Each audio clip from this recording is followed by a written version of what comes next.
air kencing onta.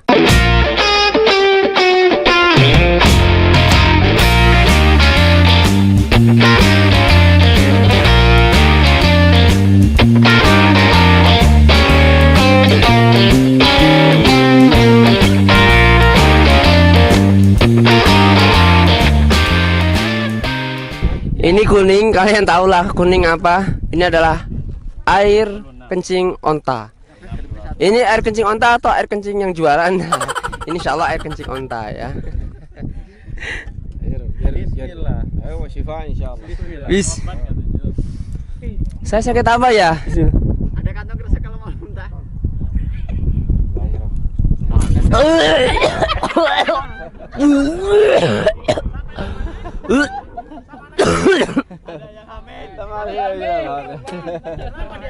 Bagus, Aku tidak kuat akunya. bagus. Begitu Pak? Hanya otak penyembah berhala yang menghayal seperti ini.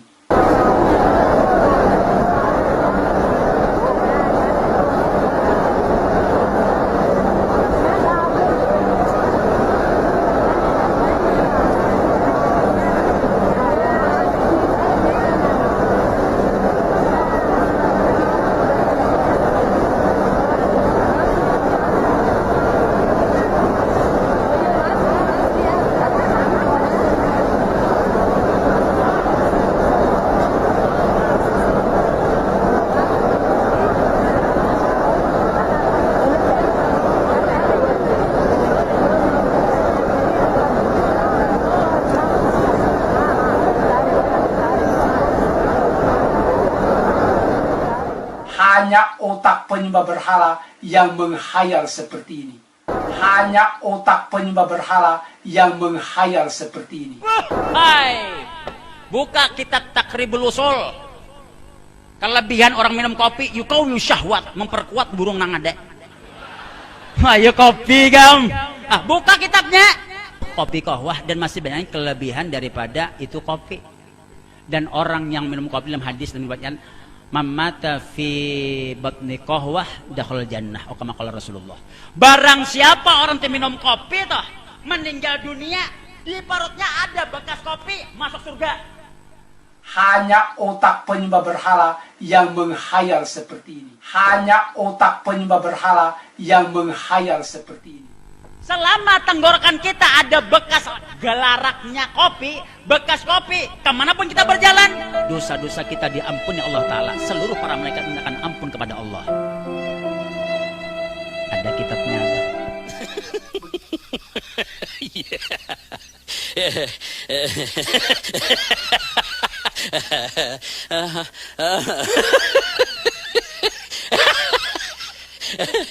Begitu Pak? Karena orang bingung, mudah disuapi dengan ajaran sesat.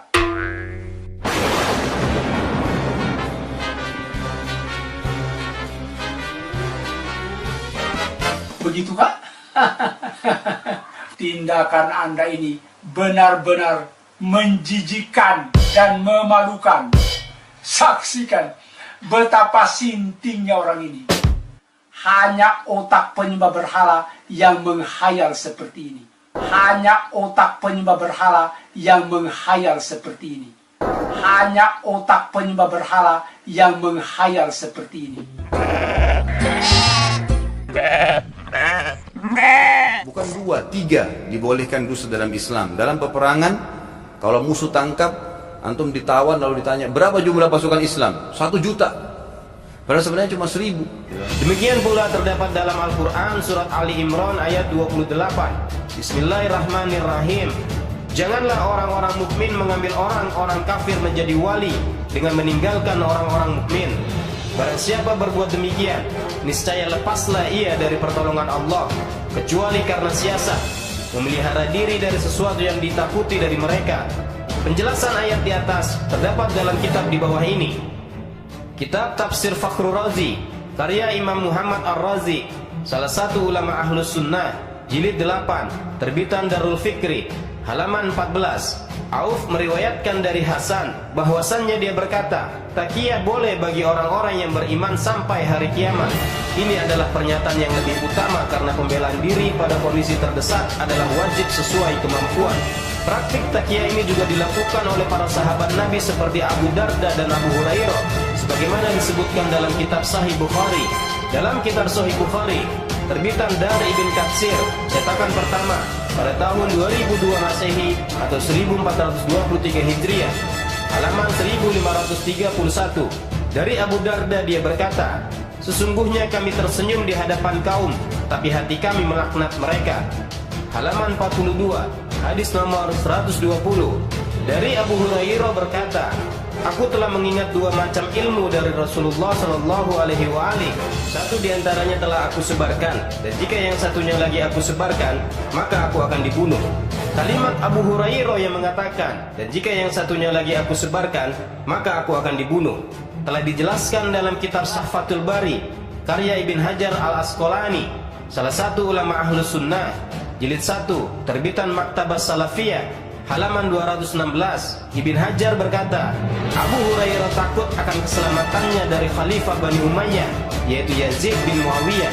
Takiyah ini tidak hanya dilakukan oleh para sahabat, bahkan para ulama hadis pun mereka bertakiyah. Hal ini sebagaimana yang diakui oleh Imam San'ani dalam kitabnya berikut ini, Kitab Subulus Salam, Syarah Bulughul Maram, karya Imam San'ani, salah satu ulama Ahlus Sunnah, jilid 1, terbitan Maktabah Nazar Mustafa Al-Basriyat, Makkah Al-Mukarramah, cetakan tahun 1995 Masehi, 1415 Hijriah, halaman 449. San'ani berkata, dari sinilah kita mengetahui bahwa penghapusan lafaz al atau keluarga dalam sholawat, sebagaimana terdapat dalam kitab-kitab hadis yang tidak seharusnya mereka lakukan, di mana aku telah ditanya dari dahulu akan hal ini, dan aku menjawab, sesungguhnya telah disahihkan di hadapan perawi hadis, dan tanpa diragukan bagaimana cara bersolawat kepada Nabi. Bahkan mereka adalah para perawi dari hadis tersebut, seolah-olah mereka menghapus karena takiyah. Kami ulang, karena takiyah di masa kepemimpinan Bani Umayyah, sebab lafaz al atau keluarga adalah orang-orang yang dibenci jika disebut. Kemudian bacaan sholawat tersebut berkesinambungan sampai sekarang, padahal tidak ada alasan lagi untuk menghapus aslinya. Hanya otak penyembah berhala yang menghayal seperti ini. Hanya otak penyembah berhala yang menghayal seperti ini. Kita bangga menghafal Al-Quran tapi tidak memahami Al-Quran. Senang mengulang berbahasa Arab tapi tidak mengerti bahasa Arab.